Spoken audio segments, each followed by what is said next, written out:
At Pellington High School, a basketball game is in full swing. During a timeout, the coach instructs his star players, Mason, also known as Horse, and Dean, on how to secure the win. When the game resumes, Mason scores several crucial points for his team. Suddenly, he feels as though someone is watching him. Dean calls out his name, snapping Mason out of the strange trance. With the clock ticking down, the team looks to Mason to take the final game-winning shot. As he shoots, he sees the burned man from before reaching out toward him. The ball swishes through the net. The crowd erupts in cheers and the burned man vanishes. Moments later, Mason rushes to his locker, goosebumps prickling his skin as he pulls it open. He takes out the ancient urn. The burned man appears again, moving toward him. Panicking, Mason grabs a kettlebell and smashes the urn. The footsteps stop. Shortly afterward, his teammates gather around to congratulate him on the winning shot. Later, Mason steps into the shower. What begins as a peaceful moment quickly turns into horror. This time, the figure sets him ablaze. Dean watches in shock as his best friend burns to the ground. 6 months later, Chris moves to the town of Pellington from Chicago after losing her father in a tragic car accident. So, she comes to live with her uncle and her cousin Rel. On the drive into town, she notices a looming steel factory where Rel works on weekends and a church nearby. About an hour later, she arrives at the house.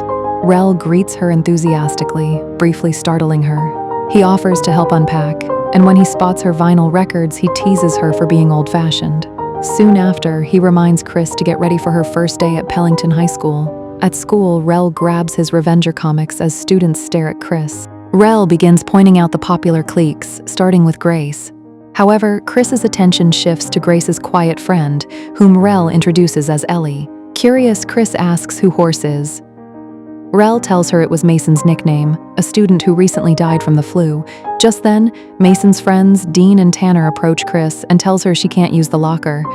She argues that it's the one assigned to her. Grace steps in, telling Dean not to cause a scene. Trying to impress Grace, Rel compliments her hair. She smiles and asks about Chris, and he explains that she's his cousin. Dean smirks and asks if Chris is the new girl. Then he claims he heard a rumor that she recently got out of rehab and even killed her father. Fed up, Chris kicks him between the legs. Unfortunately, their history teacher, Mr. Craven, catches the commotion and gives all 4 of them detention. Ellie insists that Chris did nothing wrong. Craven says he saw everything and assigns Ellie detention as well for lying. Moments later, the bell rings. Ellie apologizes for Dean's behavior and offers to help, but Chris declines. Chris then notices an ancient-looking urn inside her locker. Curious, she takes it out and opens it, discovering a skull-carved whistle inside. She lifts it to her lips and tries to blow into it, but just then she hears the bell ring again. She makes her way to detention. Nice of you to join us, Chris Santham. Dean snickers at the use of her full name. As Chris sets her bag down, the whistle slips out and clatters onto the table. Dean immediately asks Mr. Craven whether the school allows drug pipes on campus. Chris quickly clarifies that it isn't a pipe. Craven gestures for her to bring it to him, and she explains that she found it in her locker. Examining the object closely, Craven notes that the carvings resemble early Mayan script, or possibly Olmec. He attempts to translate it, explaining that Kaaba means to call out to something. Then he comes across another word, Pixin, which he doesn't recognize. Grace quickly types it into her laptop and announces that it translates to summon the dead. When Chris reaches for the whistle, Craven quickly pulls it away, saying he'll keep it since it may have historical value. He dismisses detention early. Soon after, Grace invites everyone to her house for a pool party. Noticing the way Rel keeps staring at Grace, she playfully asks if he has a crush on her. Rel nods. Meanwhile, Craven discovers that the whistle could be worth around $35,000. Wanting to check its condition, he blows the whistle. Satisfied that it works, he marks it as being in good condition. Outside the school, Rel tells Chris that Dean had no right to bring up her father. Chris shrugs it off, saying it's fine. A moment later, Rel realizes he left his comic book in the classroom and runs back to retrieve it. He spots Mr. Craven stepping out of the room. Once the coast is clear, Rel sneaks inside, grabs his comic, and notices the teacher's laptop still open. Outside, a young man approaches Chris and introduces himself as Noah, a youth pastor from St. Mark's Church down the road. He asks if she believes in God. Chris tells him she's not really into religion.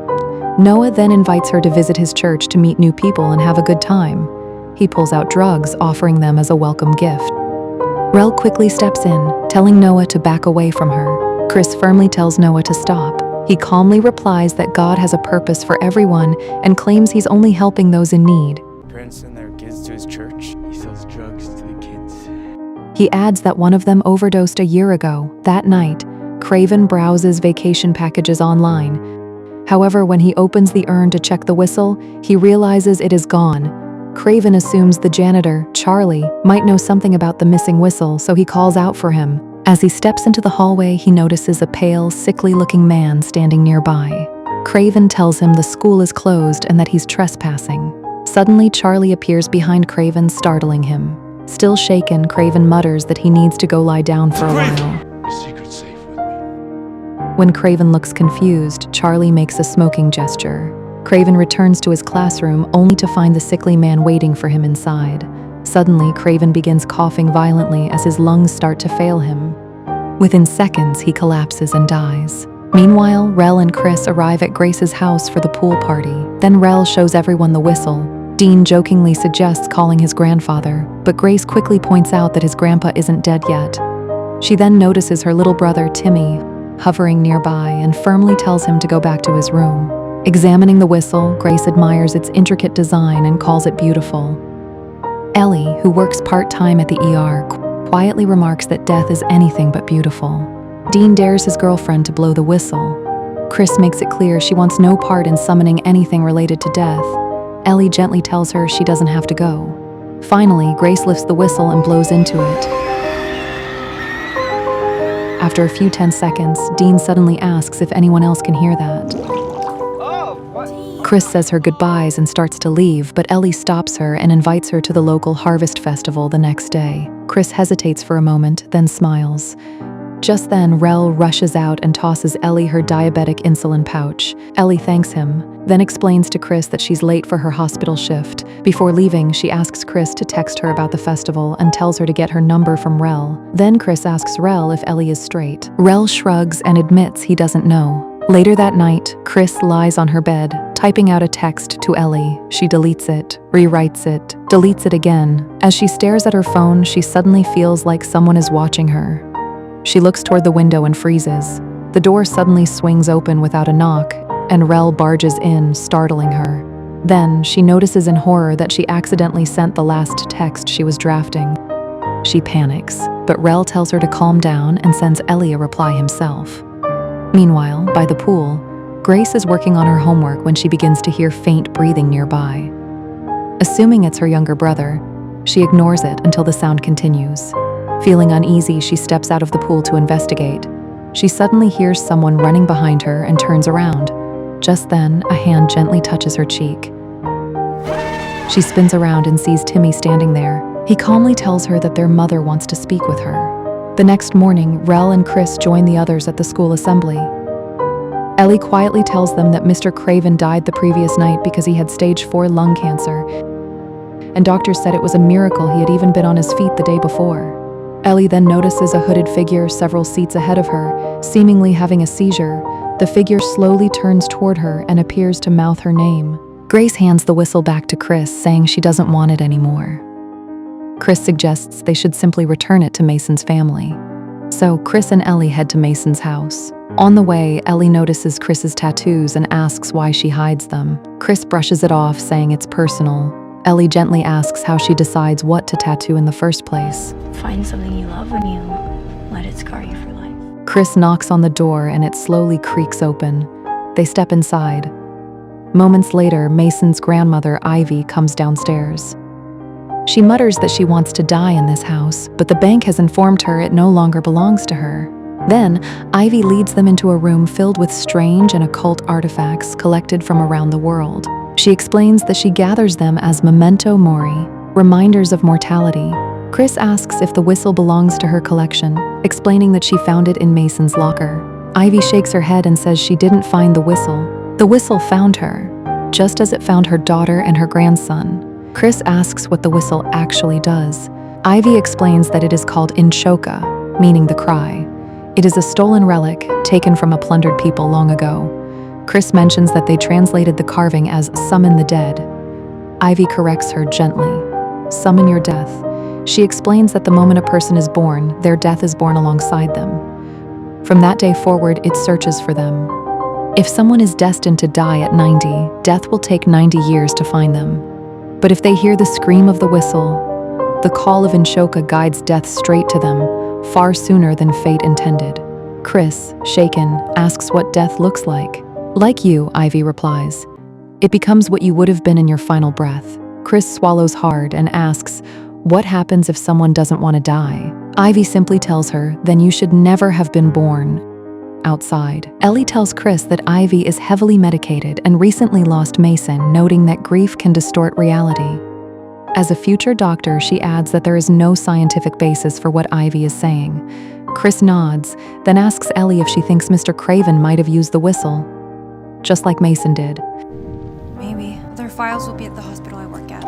Later, inside the hospital's medical records room, Ellie confesses that something about Mason's death never made sense to her. He supposedly caught fire inside a shower cubicle and the school blamed it on a gas leak, but his body was so badly burned that dental records had to be used to identify him. Suddenly, a doctor enters the room, and the two girls scramble to hide behind a shelf. Chris grabs Mason's dental record, then asks how old he was when he died. 17, Ellie replies. Chris scans the coroner's report and notices that the bone density and structural analysis suggests someone in their late 40s. Chris repeats Ivy's words, "You will become what you would have been in your last breath."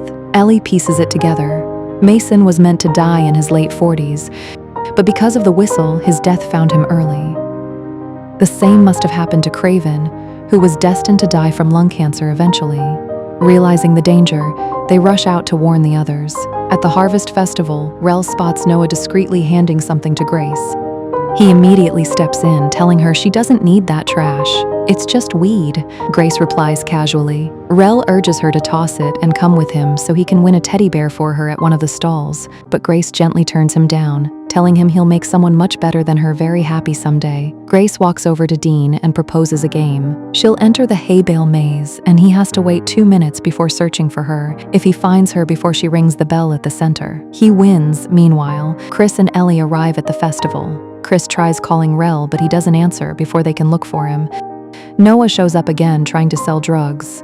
Chris watches, impressed. Then Noah pulls out his knife, claiming he wasn't trying to hurt anyone. Chris grabs the knife and demands to know about the boy he killed with his drugs. Noah insists he has no idea what she's talking about. Chris cuts his nose, leaving a gash inside the maze. Grace runs, laughing nervously as haunted figures jump out to scare her. Close behind her, Dean and his friend enter after the countdown. As Grace moves deeper into the maze, she hears someone calling her name. At first, she assumes it's Dean, but when she turns a corner, she sees an elderly woman standing ahead, staring at her. The woman softly calls her name again. Grace runs. Outside the maze, Chris asks Rel where the rest of the group is. The maze, I guess? After winning a teddy bear, Rel joins them at the maze entrance, and the three of them hurry in. Grace frantically calls Dean, whispering that a creepy old woman is following her. Dean laughs, telling her it's part of the haunted attraction, but Grace's fear intensifies. Grace drops her phone and screams, desperate. She grabs a nearby shovel and swings it at the old woman's head. The impact knocks the woman sideways, but Grace also falls hard. Groaning, Grace pushes herself back up. She touches her temple and pulls her hand away, seeing blood, just like the old woman she struck. Moments later, the old woman gets up again and Grace runs. Somewhere deeper in the maze, Dean calls out her name repeatedly, but there's no response. Grace runs through the maze, desperately calling out for Dean. She spots a narrow gap in the hay bales and squeezes through it. When she turns around, the old woman is right behind her. The figure lunges and grabs her, but Grace struggles free and stumbles ahead. Finally, Grace spots the bell at the center of the maze and drags herself toward it. Summoning the last of her strength, Grace rings the bell. The loud clang echoes through the maze. Dean, Chris, Ellie, and Rel rush toward the sound. Later, Dean says the old woman couldn't be Grace, but Chris looks at him steadily and explains that the old woman was indeed Grace, and she was meant to die of old age. She's 18, Dean snaps. Ellie reminds him that when Grace blew the death whistle, they were all there. It summoned their deaths. I feel it watching. I've seen it too. Dean scoffs, refusing to believe any of it. He says he's going home and will wait for Grace to call him. Then Dean blames Chris, insisting that all the strange events started happening the moment she arrived in town. Rel steps in, pointing out that Dean was the one who dared Grace to blow the whistle. Your fault she's dead. Dean shoves Rel to the ground and coldly tells him that someone like him could never end up with a girl like Grace. Later that night, Dean locks himself in his room. He suddenly notices a bloodied figure standing in the corner. Panicked, he switches on the light and the figure vanishes. His father knocks on the door. Dean claims he just had a nightmare, but his father isn't convinced. He asks him if he has been drinking again and warns him not to drink and drive, saying it could very well be the death of him. At Rel's house, Chris asks Ellie how he's holding up. Ellie explains that Grace was his childhood crush and that he's heartbroken. After a heavy silence, Chris confesses something she's never told anyone. A year ago, she overdosed. Her father found her unconscious and rushed her to the hospital. On the way, a truck crashed into their car. He died. She survived. Ellie softly apologizes. Chris says she keeps listening to her father's music because it makes her feel close to him. Then Chris admits she sometimes wishes she had died instead of her father. Ellie leans in and kisses her. Chris pulls back, surprised, and laughs nervously, saying she's not as smart or put together as Ellie. She smiles and replies, "But you're chrysanthemum this time." Chris kisses her back out on the terrace. Rel suddenly has a vision of himself being crushed by machinery inside the steel factory. The next morning, the trio visits Ivy, who is now on her deathbed. Chris tells her that the whistle has claimed the life of one of their friends and asks what it wants. Ivy explains that ancient civilizations once offered souls to satisfy their gods of death, and that Anchoka has been collecting them for thousands of years. Ellie asks how they can stop it. Ivy replies that death is unstoppable and that once it is summoned, it will not relent. But she reveals that there is one way to alter its course. When death is near, they must mark their blood on someone else, offering a new sacrifice to Anchoka. Suddenly, Chris sees her own death standing nearby. With her final breath, Ivy whispers that death is not a choice, but living is. Rel considers the idea of sacrifice. Chris and Ellie immediately reject it. Chris admits she saw her death. It looked like she would overdose in the future. Desperate, Rel tries once more to convince them, but when they refuse again, he storms out. Meanwhile, Dean watches a news report about the Pellington Harvest Festival tragedy. Authorities have recovered the body of an unidentified elderly woman. He switches off the television. His bedroom door creaks open. He sees the same bloodied figure again. His father calls from outside, asking if he's okay. Dean doesn't answer. Instead, he barricades the door, terrified the creature will enter. His parents pound on the door, demanding he open it. The figure touches him. In an instant, Dean's body twists violently, like he's caught in a high-speed crash. His parents finally break down the door and scream at the horrific sight. Later, Chris and Ellie reach Rel's house, but he's nowhere to be found, so they decide to head to the steel mill where he works. At the same time, Rel storms into the church with a gun. He orders Noah to come with him. As the church bell rings, Rel gets distracted for a split second. Noah grabs the gun and tries to fire, but the magazine is empty. Rel takes advantage of the moment and knocks him unconscious. At the steel mill, Rel ties Noah to a chair. He tells him this is where he is fated to die, so this is where Noah will die. Rel slices his palm, preparing to mark Noah with his blood. Noah asks in panic if this is some kind of black magic. Goosebumps run down Rel's spine. He knows his death is near. Just as he moves to mark Noah with his blood, Chris and Ellie rush in, shouting for him to stop. Rel, shaking and desperate, argues how someone like Noah, a murderous scumbag, gets to live while they die. In the end, Rel can't bring himself to go through with it. He weakly whispers, "I guess everyone has to die once." Something in that sentence clicks for Chris. She tells them she's found a way out. Before she can explain, Rel's hands are caught and shredded by an unseen machinery, and in seconds, he is gone. Chris sobs as Ellie comforts her. Then, with fierce determination, Chris vows that she won't let death take Ellie. Chris then tells her plan. They have to trick death into thinking they're dead, but only briefly. Chris sees the insulin Ellie keeps for her diabetes and asks if it is enough to stop the heart for a few minutes. She tells Chris that insulin alone will not cause cardiac arrest. Then she pauses and says, She has another idea. Chris asks Ellie to bring the supplies inside when she is finished. Chris goes inside and comes face to face with death. Moments later, Ellie enters and prepares the medicine. While Chris prepares the ice bath and readies the defibrillator, Chris offers to inject Ellie first. But Ellie refuses, saying she needs to make sure she lives. Within seconds, Chris collapses. Ellie gently lowers her into ice water, hoping to preserve her brain while stopping her heart long enough to trick the death. Meanwhile, Noah regains consciousness. He grabs the gun and staggers outside. Ellie begins resuscitation. She checks for a pulse. Nothing. She starts compressions. Still nothing.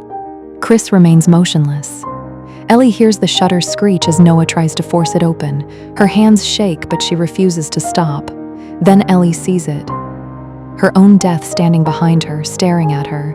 At the same moment, Chris comes face to face with her own death. They struggle. The figure overpowers her. Then Chris remembers Ivy's words. Dying is not a choice, but living, that's up to you. She focuses on Ellie's voice, faint but persistent, calling her name. Back in the real world, Noah storms in and fires at Ellie. The shot grazes her, and she cries out, but she doesn't stop resuscitating Chris. Chris eventually comes back to life and notices Ellie's death. Noah raises the gun again, ranting that God has a plan for everyone, that he's only helping those in need, and that Chris is beyond redemption. Then he declares that he is washed in the Lamb's blood.